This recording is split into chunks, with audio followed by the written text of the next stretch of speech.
بسم اللہ الرحمن الرحیم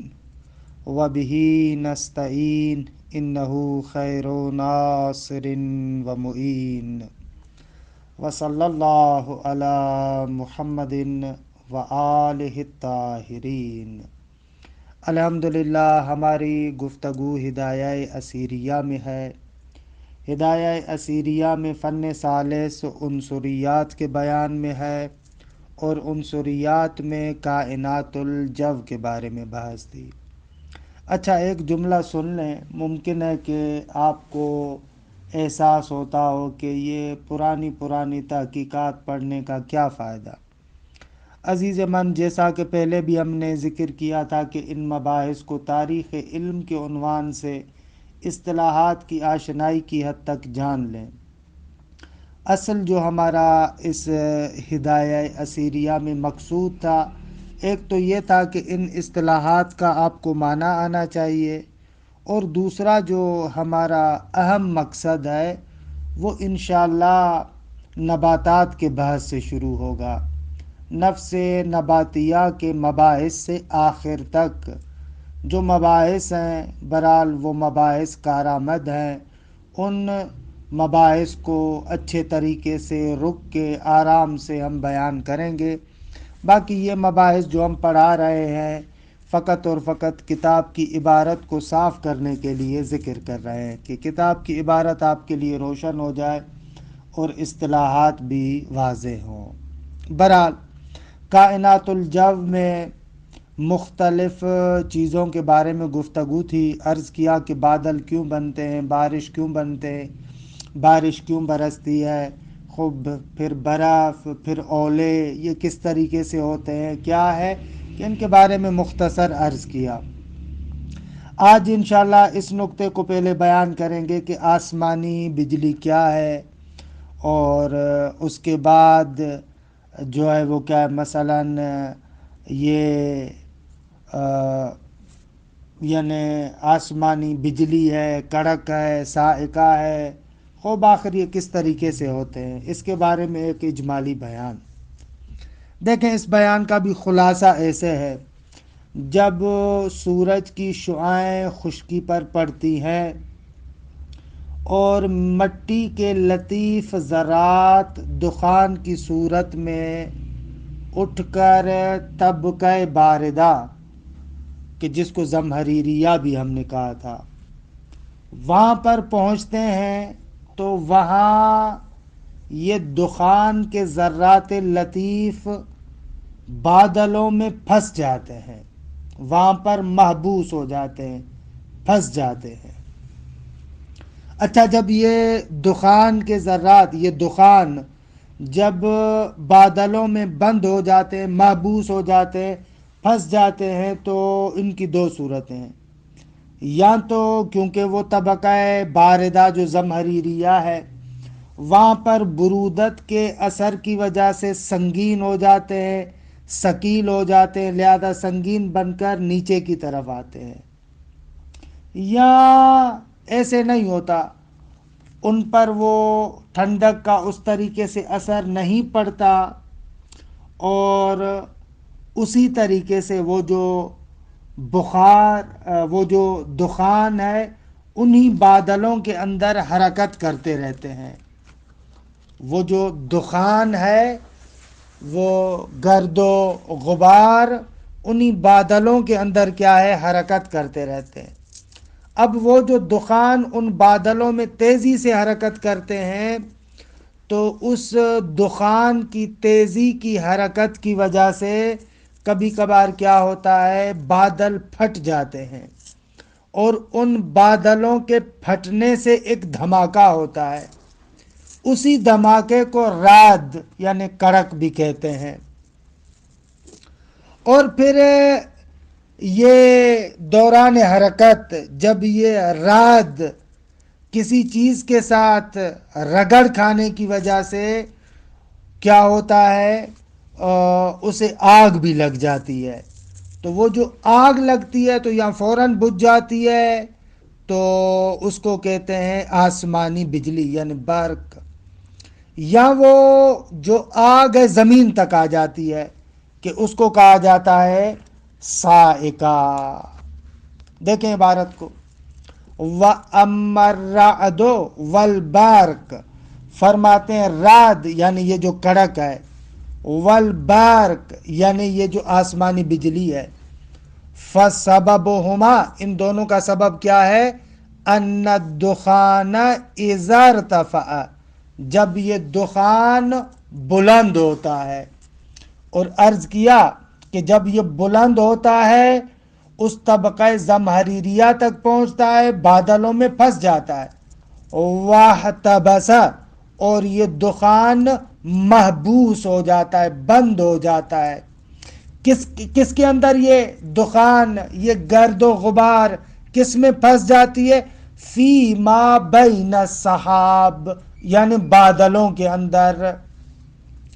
فما صعد من الدخان الى العلو یا الى العلو، تو دخان میں سے جو اوپر کی جانب جاتا ہے، مزق السحاب تمزیقا عنیفا، تو وہ جو دخان ہے ان بادلوں کو کیا کرتا ہے، تیزی سے یعنی سختی سے پھاڑ دیتا ہے، درست بادل پھٹ جاتے ہیں۔ فَيَحْصُلُ صَوْتٌ ہَائِلٌ کہ هُوَ الرَّعْدُ، فرماتے ہیں کہ پھر کیا ہے کہ ایک دھماکے دار آواز سنائی دیتی ہے اور وجود میں آتی ہے کہ جس کو ہم رعد یعنی کڑک کہتے ہیں۔ فَيَحْصُلُ صَوْتٌ ہَائِلٌ هُوَ الرَّعْدُ، عَلَى بِتَمْزِيقِهِ، ان بادلوں کو پھاڑنے کی وجہ سے۔ وَإِنِ اشْتَعَلَ الدُّخَانُ بِالْحَرَكَةِ، اور اگر وہ جو دخان ہے، گرد و غبار ہے، رگڑ کھانے کی وجہ سے، حرکت کی وجہ سے اگر اس کو آگ لگ جاتی ہے تو کان برقن و صاعقتن، تو وہ آسمانی بجلی اور صاعقہ کہلاتی ہے۔ اگر فوراً بجھ جائے اسی جگہ پر تو آسمانی بجلی ہے، اور اگر وہ زمین پر آ کر گرے تو اس کو صاعقہ کہتے ہیں۔ خب بس یہ سبب تھا رعد و برق و صاعقہ کا۔ اچھا، وَأَمَّا الرِّيَاحُ، آندھی کے بارے میں۔ خب آندھی کے بارے میں مصنف یہاں پر 4 اسباب ذکر کرتے ہیں۔ پہلا سبب یہ ذکر کرتے ہیں کہ بادل جب ثقیل ہوتے ہیں، خب جب بادل سنگین ہو جاتے ہیں تو وہ نیچے کی طرف آتے ہیں، یعنی وہ نیچے کی طرف دھکا کھاتے ہیں۔ خب جب نیچے کی طرف آتے ہیں سنگینی کی وجہ سے تو وہاں پر تیزی سے حرکت کرتے ہیں۔ خب اس تیزی سے حرکت کی وجہ سے حرارت پیدا ہوتی ہے، اور یہ والی جو حرارت ہے بادل کے اجزاء مائیہ کو ہوا میں تبدیل کر دیتی ہے۔ خب یہ جب بادل کے اجزاء مائیہ ہوا میں تبدیل ہو جاتے ہیں اور یہ ہوا تیزی سے جب زمین پر پہنچتی ہے تو آندھی کی شکل اختیار کر لیتی ہے۔ پس پہلا سبب کیا ہوا؟ پہلا سبب یہ ہوا کہ بادل سنگین ہونے کی وجہ سے نیچے کو لڑھکتے ہیں، دھکا کھاتے ہیں نیچے کی جانب اور تیزی سے حرکت کرتے ہیں۔ خب ان کے تیزی کی حرکت کی وجہ سے حرارت پیدا ہوتی ہے، اس حرارت سے بادلوں میں موجود اجزاء مائیہ ہوا کی شکل میں تبدیل ہوتے ہیں، اور یہ ہوا جب تیزی سے زمین پر پہنچتی ہے تو آندھی بن جاتی ہے۔ ایک سبب یہ ہے۔ دیکھیں، وَأَمَّا الرِّيَاحُ فَقَدْ تَكُونُ بِسَبَبِ أَنَّ السَّحَابَ إِذَا ثَقُلَ، فرماتے ہیں کہ ریاح جو آندھی ہے، فرماتے ہیں کہ وہ یا تو اس بنا پر ہوتی ہے کہ سحاب بادل اذا ثقل جب سنگین ہو جاتے ہیں، لکثرت البرد یعنی ٹھنڈک کی زیادتی کی وجہ سے۔ خب طبقہ زمہریریہ میں ہے مثلا، وہاں پر بہت زیادہ ٹھنڈک ہو گئی تو سنگین ہو گئے، سنگین ہو گئے تو اندفع الی السفل، تو پھر وہ بادل نیچے کو آتے ہیں یعنی دھکا کھاتے ہیں نیچے کو۔ فصار ہواء متحرکا، خب تو پھر کیا ہے، جب نیچے کو آتے ہیں تو ظاہر سی بات ہے تیزی سے حرکت کرتے ہیں. خوب جب تیزی سے حرکت کرتے ہیں تو اس تیزی کی حرکت کی وجہ سے حرارت پیدا ہوتی ہے، اور ظاہر سی بات ہے کہ وہ حرارت بادلوں میں موجود اجزاء مائیہ کو ہوا میں تبدیل کرتے ہیں، اور وہ ہوا جب تیزی سے زمین پر آتی ہے تو آندھی بنتی ہے. یہ تفصیل یہاں پر نہیں ہے، یہاں پر فقط بنیاد کو لکھا. ان دفع الی السفل، وہ نیچے کو دھکا کھاتے ہیں، فصار ہواء متحرکا، تو پھر وہ تیز ہوا کی شکل میں ہو جاتے ہیں. تیز ہوائیں جب یہ زمین پر پہنچتی ہیں تو آندھی ہوتی ہے. خوب ایک سبب یہ. دوسرا سبب ایسے بھی ہے کہ آگا بادل مختلف ہوتے ہیں. بعض بادل بھاری اور منجمد ہوتے ہیں، اور بعض بادل ہلکے اور باریک ہوتے ہیں. اچھا، جب بادلوں کا جو بھاری طبقہ ہے وہ ہلکے طبقے کے ساتھ ٹکراتا ہے تو ظاہر سی بات ہے کہ اس بھاری بادل جب ہلکے بادلوں سے ٹکراتے ہیں تو ہلکے بادل نیچے کو آتے ہیں، پھر وہ کیا ہے، وہ دھکا کھاتے ہیں اور ملحقہ ہوا کو ٹکر لگاتے ہیں. ان ہلکے بادلوں سے جو ہوا ہوتی ہے ان سے ٹکر کھاتے ہیں. خوب جب ملحقہ ہوا ٹکر کھاتی ہے تو وہ ٹکر کھاتے کھاتے نیچے جب آتے ہیں تو آپ دیکھتے ہیں ایک ہوا میں تموج سا پیدا ہوتا ہے. اس تموج کو جب زمین پر ہم دیکھتے ہیں تو یہ مختلف آندھیوں کی شکل میں ہوتا ہے. بس دوسرا سبب یہ ہو کہ بھاری بادل ہلکے بادلوں کو ٹکر لگاتے ہیں، ہلکے بادل ہواؤں کو ٹکر لگاتے ہیں، یہ ہواؤں میں تموج پیدا ہوتا ہے اور ہوائیں زمین کو آتی ہیں. ایسے وقد تکون لاندفاع، اور کبھی کبھار یہ ریا ٹکروں کی وجہ سے ہوتی ہے. درست ہے آگا، کس کی وجہ سے ہوتی ہے؟ دھکا کھانے کی وجہ سے، ٹکراؤ کی وجہ سے. حالانکہ کیسا ٹکراؤ اور کیسا دھکا کہ یا روزو بے سبب تراکم سحاب، جب وہ جو بادل ہیں ان میں تراکم ہو جاتا ہے تو اس تراکم کی وجہ سے مثلا اوپر والے وزین بادل ہلکے بادلوں کو دھکا دیتے، فَيَسِيرُ السَّحَابُ مِنْ جَانِبٍ إِلَى طَرَفٍ آخر، پھر وہ جو ہلکے بادل ہوتے ہیں وہ ایک جانب سے دوسرے جانب کی طرف آتے ہیں، ان سے ہواؤں کو ٹکر ملتا ہے اور ہوائیں تموج پیدا کرتی ہوئی زمین پر آتی ہیں. یہ شروحات اور حواشی کو مد نظر رکھتے ہوئے اس عبارت کی توضیح دے رہا ہوں. دوسرا سبب یہ. اچھا، تیسرا سبب وقت تکونوں سے بیان کرتے ہیں. تیسرا سبب یہ ہے کہ فضا میں موجود ہوا کے بعض حصے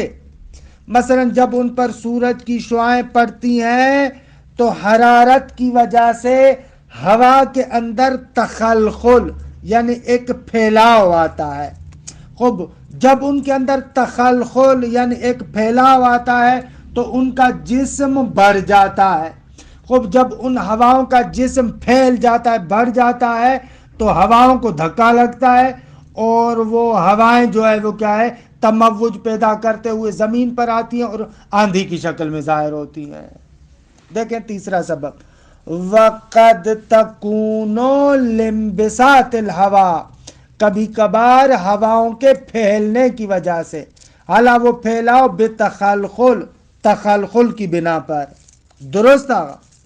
تخلخل کی بنا پر ایک جہت میں ہوا کے اندر پھیلاؤ ہوا، تخلخل آیا، ہوا پھیل گئی. درست ہے، جب ہوا پھیل جاتی ہے جیسا کہ عرض کیا تو اس پھیلنے کی وجہ سے ہوائیں ٹکراتی ہوئی زمین پر آتی ہیں کہ آندھی کی شکل میں ظاہر ہوتا ہے. خب چوتھا سبب فرماتے ہیں کہ یہ جو دخان ہے، گرد و غبار، جب طبقہ باردہ میں پہنچتی ہے تو ظاہر سی بات ہے برودت کی وجہ سے بھاری ہو جاتی ہے، بھاری ہو کر نیچے آتی ہے، اس کی وجہ سے ہواؤں میں تموج پیدا ہوتا ہے اور وہ تموج والی ہوائیں زمین پر آتی ہیں اور آندھی بن جاتی. وَقَدْ تَكُونُ بِسَبَبِ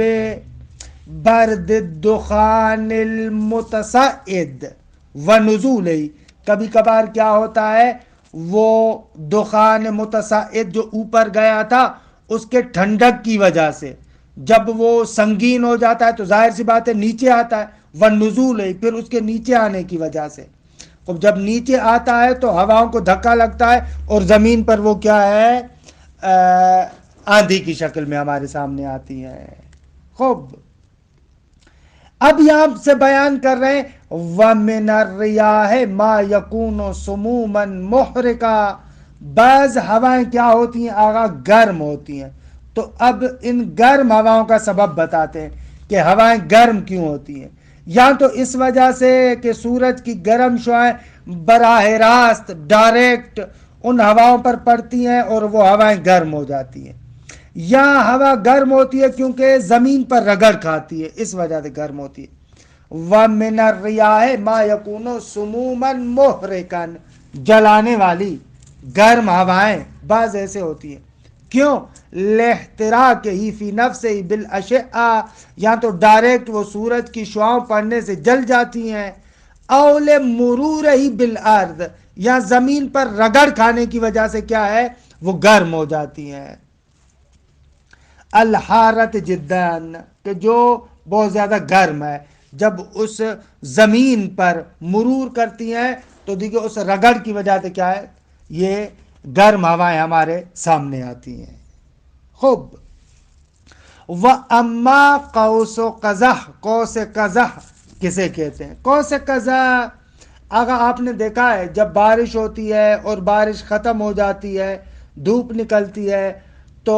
آسمان سے آپ زمین کی طرف آپ دیکھیں نا تو نصف دائرے کی شکل میں، آدھے دائرے کی شکل میں مختلف رنگوں کی ایک پٹی دکھائی دیتی ہے، اسے قوس قزح کہتے ہیں، درست ہے۔ اب سوال یہ ہے کہ یہ قوس قزح کس طریقے سے وجود میں آتی ہے؟ فرماتے ہیں اس کا سبب یہ ہے کہ جب بارش تھم جاتی ہے تو بعض اوقات فضا میں بخارات رہ جاتے ہیں،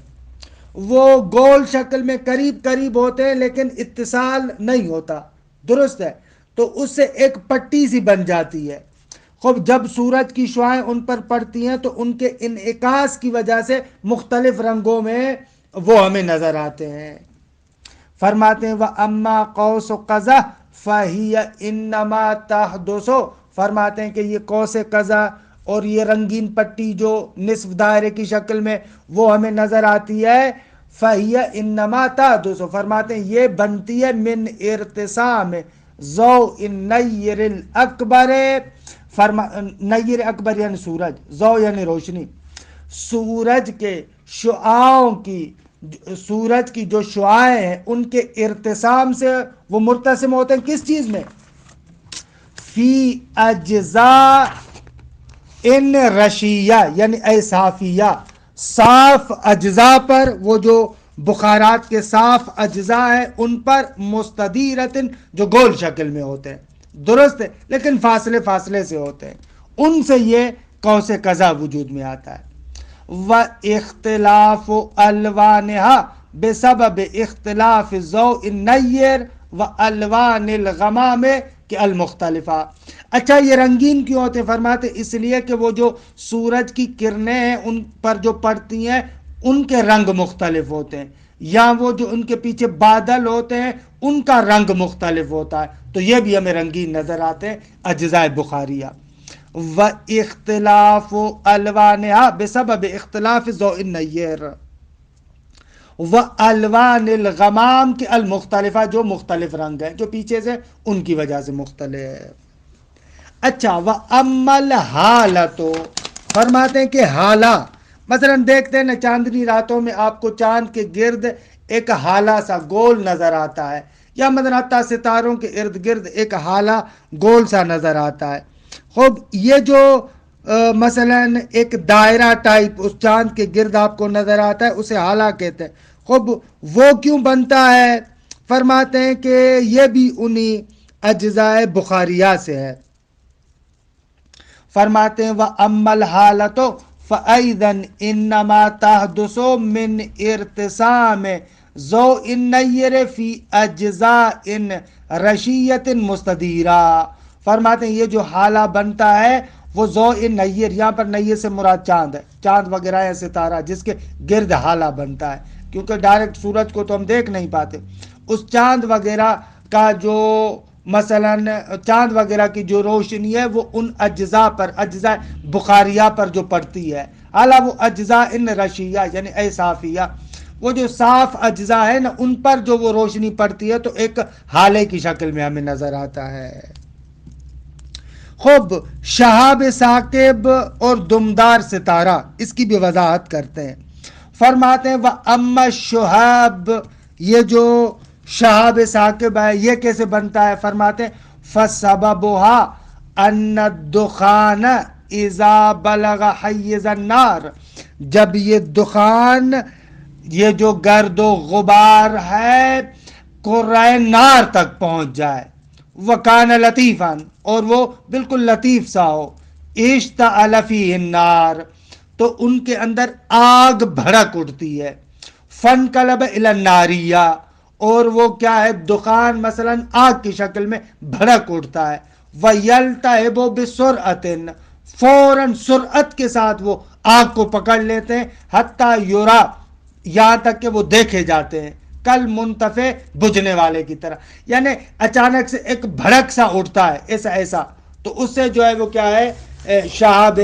ثاقب جسے کہتے ہیں وہ بنتا ہے۔ بس شہاب ثاقب بھی دراصل وہ دخان ہے جو قرۂ ناریہ تک پہنچتا ہے اور وہاں پر اس کو آگ لگ جاتی ہے، تو اس طریقے سے ہمیں نظر آتا ہے۔ خوب وَأَمَّا الزِّلْزِلَةُ وَإِنْفِجَارُ الْعُيُونِ، آغا زلزلے اور چشمے کیسے پھوٹتے ہیں، تو اس کا کہتے ہیں فَأَلَمْ أَنَّ الْبُخَارَ إِذَا احْتَبَسَ فِي الْأَرْضِ، فرماتے ہیں کہ جب یہ بخار جو ہے وہ کیا زمین کے اندر محبوس ہو جاتے، بند ہو جاتے ہیں، یمیل الی جہتن، پھر ایک جہت سے دوسری جہت کی طرف جاتے ہیں، وَيَتَبَرَّدُ بِهَا، اعلیٰ کسی جگہ پر وہ بخارات بالکل ٹھنڈے پڑ جاتے ہیں،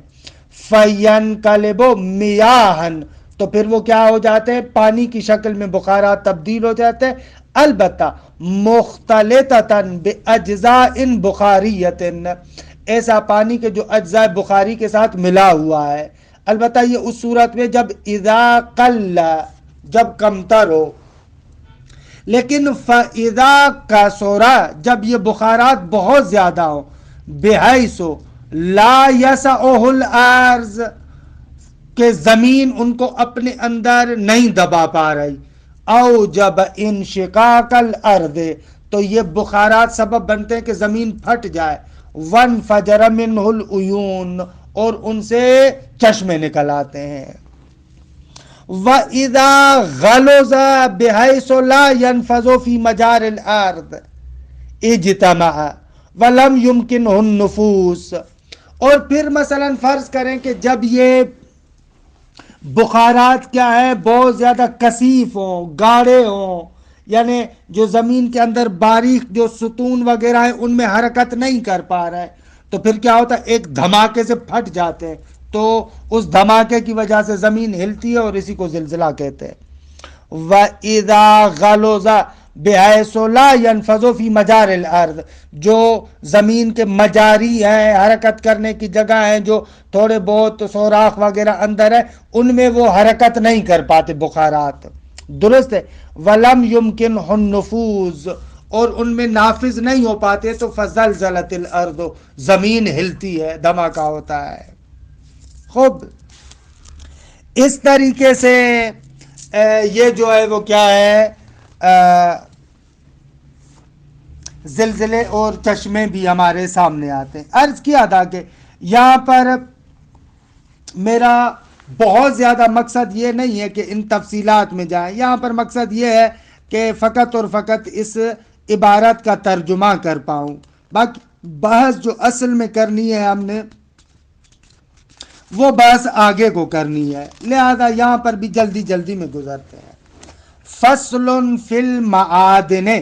فرماتے ہیں کہ اس فصل میں جو ہے وہ کیا معادن، معدنیات کا بیان ہوگا۔ فرماتے ہیں کہ الابخرا والادخنہ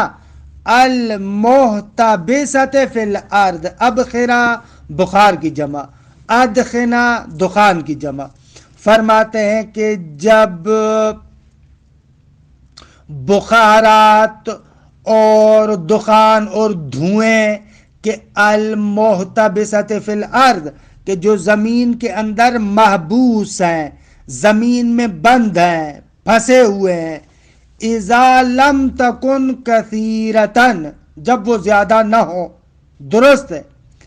اختلطت علی ضروب من الاختلاطات المختلفہ، تو پھر کیا ہے، وہ مختلف قسموں کا اختلاط پیدا کرتے، مخلوط ہو جاتے ہیں، البتہ مخلوط ہوتے ہیں فی الکم والکیف، کمیت میں زیادتی اور کمی میں، یعنی مقدار کے اعتبار سے یا کیفیت کے اعتبار سے، درست ہے، تو ان کی وجہ سے کیا ہے، فَتَكَوَّنَ مِنْهَا الْأَجْسَامُ الْمَعْدِنِيَّةُ، تو ان سے اجسام معدنیہ بنتے ہیں۔ یہ بخارات اور جو ہے وہ کیا ہے، دخان آپس میں جب اختلاط پیدا کرتے ہیں تو یا وہ اختلاط کم کے اعتبار سے ایک زیادہ ہو دوسرا کم ہو، یا کیف کے اعتبار سے ہو، تو ان کی وجہ سے کیا ہے، معدنیات بنتے ہیں۔ فَإِنْ غَلَبَ الْبُخَارُ عَلَى الدُّخَانِ، اگر بخار دخان پر غالب آ جائے تو یتولد الیشم، یشم یعنی ایک قسم کا پتھر ہے، کہتے ہیں کہ یہ سبز رنگ کا پتھر ہے اور بہت ہی قیمتی پتھر ہوتا ہے، والبلور، یہ بھی ایک قسم کا پتھر ہے، والزئبق،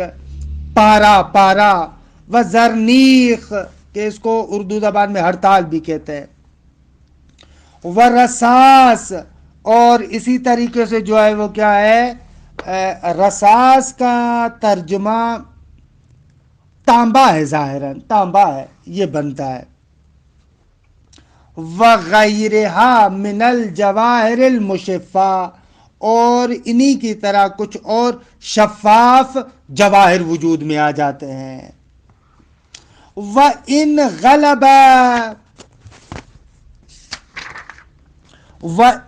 غَلَبَ الدُّخَانُ، اور اگر دخان غالب آ جائے تو اس صورت میں یتولد الملح، نمک جو ہے وہ کیا بنتا ہے، والزاج، پھٹکڑی بنتی ہے، والکبریت، گندھک جو ہے وہ کیا بنتا ہے، والنوشادر، اور نوشادر بنتا ہے۔ ثم من اختلاط بعض هذه مع بعض تولدت الاجسام الارضیہ، اور پھر فرماتے ہیں کہ یہ اجسام جو ہے وہ کیا ہے، ثم من اختلاط بعض هذه مع بعض، یہ بعض سے جب مل جاتے ہیں تو ان سے جو ہے وہ کیا، تولدت الاجسام الارضیہ، اجسام ارضیہ وجود میں آتے ہیں۔ خوب، اجسام ارضیہ یعنی وہی جو ہتھوڑا وغیرہ مارنے سے مثلا جو ہے وہ کیا ہے، بنتے ہیں، ایسے اجسام جو ہے وہ کیا ہے وجود میں آتے ہیں۔ خوب، عرض کیا تھا کہ مقصود جو ہے وہ کیا ہے، اس کا فقط خالی ترجمہ کرنا تھا، وگرنہ بعض جو ہم آپ کے ساتھ اصل میں کرنا چاہیں گے وہ اسی نباتات سے کریں گے۔ رساس کا معنی جو ہے وہ کیا، سیسا ہے، سیسا ہے، درست ہے، تانبا نہیں، سیسا۔ اور یہ اجسام ارضیہ جو ہتھوڑے وغیرہ کے ساتھ وہ ہوتے ہیں، یہ معروف ہے، وہی 7 اجسام، کہ جیسے ذهب ہے، فضہ ہے، نحاس ہے، حدید ہے، اور اس طریقے کے چند اور، یہ ان کو کہتے ہیں۔ ان کے بارے میں بہت زیادہ وہ بھی ہم نہیں کرنا چاہ رہے، یہ صرف ترجمہ کیا، اور انشاءاللہ اب جو بحث ہے نباتات سے، دیکھیں یہ اہم بحث ہے۔ وصلی اللہ علی محمد وآلہ الطاہرین۔